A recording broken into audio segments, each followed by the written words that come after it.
Hey everyone, welcome back to the channel. Today we're diving deep into two fundamental concepts in natural language processing that power everything from Google Translate to Alexa's question answering abilities. We're talking about constituency parsing and dependency parsing. By the end of this video, you'll understand how machines break down sentence structure, extract meaning, and use these techniques in real-world applications. So let's get started. So first question, why do we even need parsing? Can't we just read the words? Here's the thing.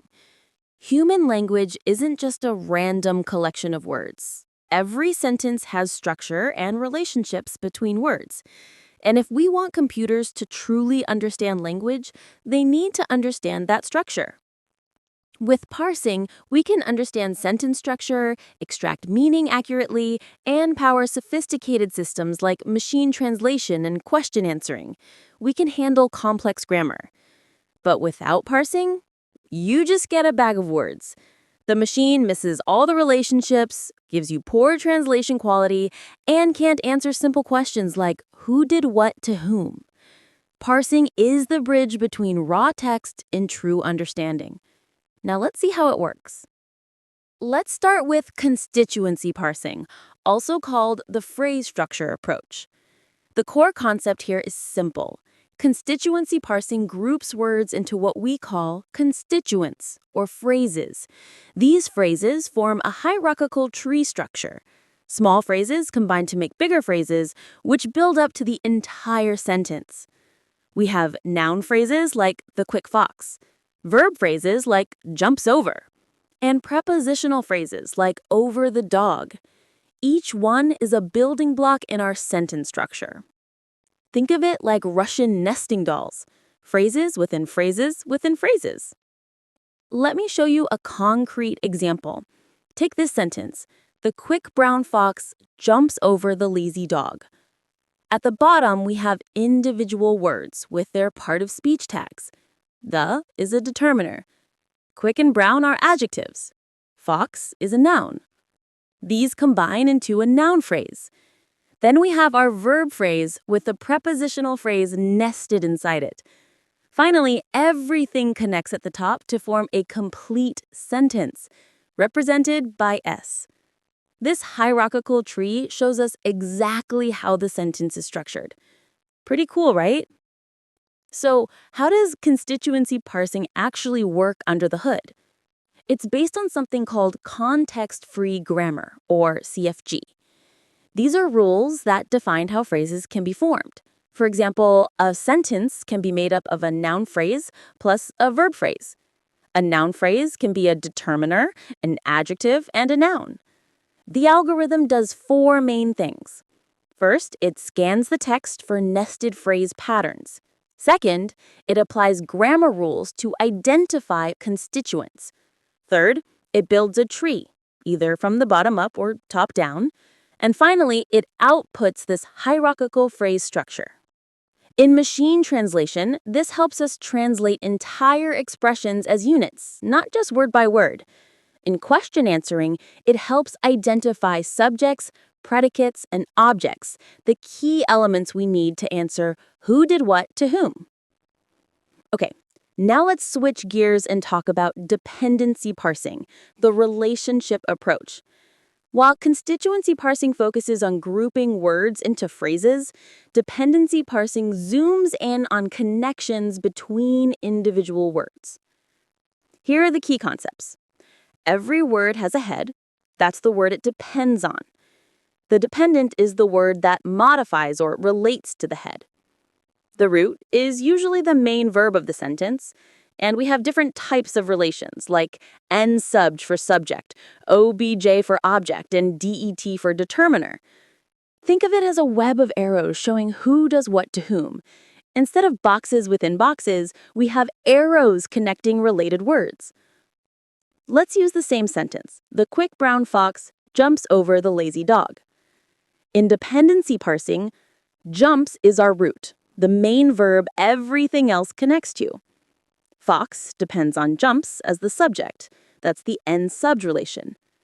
Over is a preposition depending on jumps, and dog is the object of that preposition, the POB. Then we have modifiers. The, quick, and brown all modify fox. The and lazy modify dog.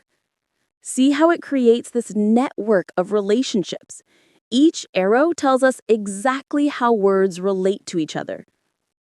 Now there are many types of dependency relations. Let me show you the most common ones you'll encounter.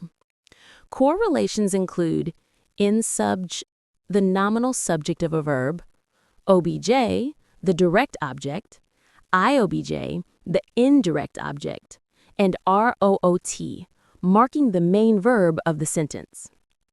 Then we have modifiers. A-mod for adjectival modifiers, like quick fox. ADV mod for adverbs. DET for determiners like the, and prep for prepositional modifiers. These relations are crucial because they help machines understand the fundamental question: who did what to whom? That's the foundation of language understanding. All right, let's do a side-by-side comparison. When should you use constituency parsing versus dependency parsing? Output. Constituency gives you a hierarchical phrase tree. Dependency gives you a directed graph. Focus. Constituency looks at phrase and group structure. Dependency focuses on word-to-word relations. Best 4. Constituency excels at syntax analysis and phrase translation. Dependency is better for semantic roles and relation extraction. Word order. Constituency is sensitive to word order. It matters where words appear. Dependency handles flexible word order much better. Use cases. Constituency shines in phrase-based machine translation and QA chunking. Dependency is perfect for cross-lingual search and co-reference resolution. Both have their place. It really depends on what you're trying to accomplish. Let's talk real-world applications, starting with machine translation. Constituency parsing helps by grouping idioms and phrases together. For example, kick the bucket should be translated as a complete phrase meaning to die, not literally as kicking a bucket. It preserves these phrase boundaries during translation. Dependency parsing, on the other hand, preserves grammatical relations even when word order changes. This is huge for translating between languages with different structures. Look at this. English uses subject-verb-object order, I eat an apple. But Japanese uses subject-object-verb, I apple eat.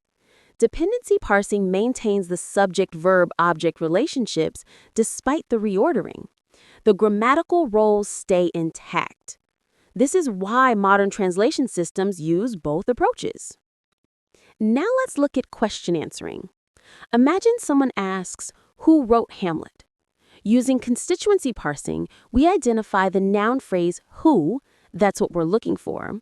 We identify the verb phrase wrote Hamlet. We extract that subject chunk and search for a matching noun phrase in our context. With dependency parsing, it's even more direct. We find the root verb, wrote. We look for the in-subj relation, that's the subject, our answer. We see that Hamlet is the object, so the answer is whoever has that in-subj relationship with wrote. And boom, the answer is Shakespeare, found via that dependency link to the verb wrote. This is how virtual assistants like Alexa and Siri answer your questions. All right, let's get our hands dirty with some code. I'll show you how easy it is to do dependency parsing with spaCy. First, we import spaCy and load the English model. Then we process our sentence, same example we've been using. And here's where the magic happens. We loop through each token and print out its dependency information. For each word, we see what it depends on, its head, and the type of dependency relation. The output shows us the is a determiner of fox. Quick and brown are adjectival modifiers of fox. Fox is the nominal subject of jumps. Jumps is the root, and so on.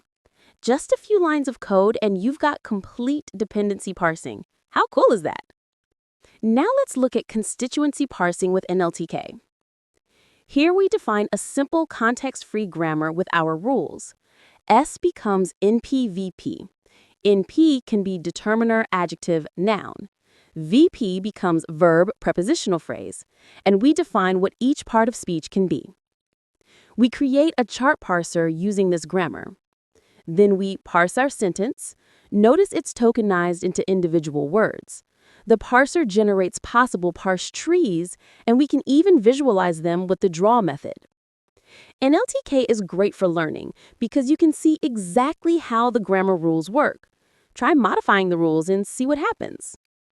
Speaking of tools, let me give you the full rundown of what's available. For Python, spaCy is my top recommendation. It's fast, production-ready, and super easy to use. NLTK is more educational and comprehensive, great for learning. Stanford NLP offers state-of-the-art parsing, and Stanza has excellent multilingual support. If you want to try before installing anything, check out these online demos.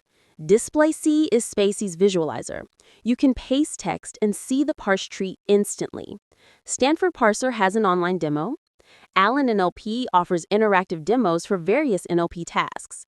And Explosion.ai lets you try parsing live. Pro tip: start with spaCy if you're a beginner. It's the easiest way to get results fast. Let's zoom out and look at where parsing is used in the real world. Machine translation, Google Translate, DeepL, Microsoft Translator, Amazon Translate, they all use parsing to understand and preserve sentence structure across languages. Question answering. Virtual assistants like Siri and Alexa, search engines, customer support chatbots, and information extraction systems all rely on parsing to understand questions and find answers. But that's not all. Parsing powers grammar checking tools like Grammarly, sentiment analysis systems, information extraction from documents, and text summarization. In research, it's used for semantic role labeling, co-reference resolution, figuring out what pronouns refer to, named entity recognition, and relation extraction. Parsing is everywhere in modern NLP. Let me show you a more advanced example, a simple question answering system. We define a function that takes a context and a question. First, we parse both using spaCy. We find the root verb in the question. In who wrote Hamlet, that's wrote. Then we search through the context for a matching verb with the same lemma, the base form. When we find it, we look for its subject. That's the child token with the n-subbed relation. That's our answer. Run this with the context Shakespeare wrote Hamlet in 1600. Ask who wrote Hamlet, and it returns Shakespeare. Simple, but effective. This is the foundation of how real QA systems work, just scaled up with machine learning. Now, let's be real. Parsing isn't perfect. There are challenges. Constituency parsing struggles with flexible word order. Phrase attachments can be ambiguous. Does with the telescope modify man or saw? Long sentences become very complex, and you need language-specific grammars. Dependency parsing can miss phrase-level patterns. It struggles with ellipsis when words are left out.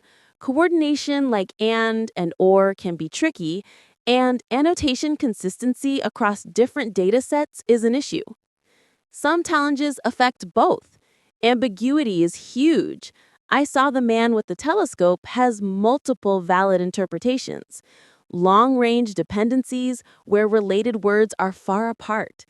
Idiomatic expressions that don't follow normal rules, and domain adaptation. Text from medicine versus social media needs different handling. But don't let this discourage you. Modern neural approaches are addressing many of these limitations. Speaking of which, let's talk about the future of parsing. The big revolution is neural parsing. Deep learning models like BiLSTM and transformers are taking over. We're using pre-trained models like BERT and GPT for parsing. These are end-to-end trainable systems that don't need handcrafted grammar rules, and they handle ambiguity much better than traditional approaches.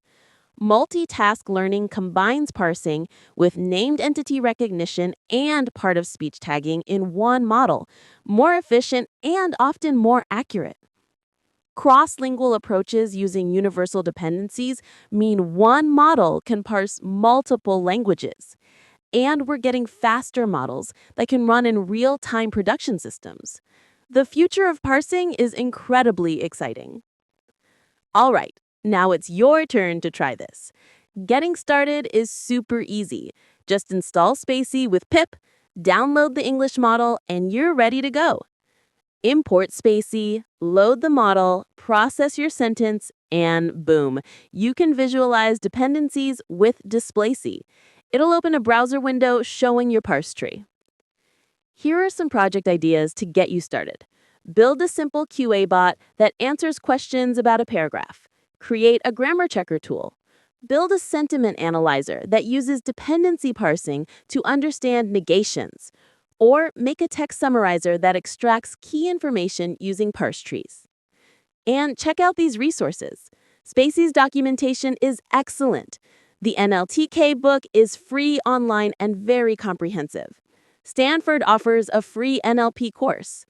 And Universal Dependencies has datasets for tons of languages. Seriously, the best way to learn is by doing. Pick a project and start coding. Okay, let's wrap this up with the key takeaways. Constituency parsing gives you hierarchical phrase structure, great for syntax analysis, preserves phrase boundaries, perfect for phrase-based machine translation. Dependency parsing shows word-to-word relationships, is excellent for understanding semantic roles, handles flexible word order beautifully, perfect for question-answering systems. Remember, both approaches are complementary. They're not competing, they're solving different problems. Choose based on your specific task. Parsing brings structure and meaning to text, enabling machines to truly understand language. It's one of the fundamental building blocks of modern NLP. And that's it. We've covered constituency parsing, dependency parsing, how they work, real-world applications, and even hands-on code examples. If you found this helpful, smash that like button, subscribe for more NLP content, and hit the notification bell so you don't miss the next video.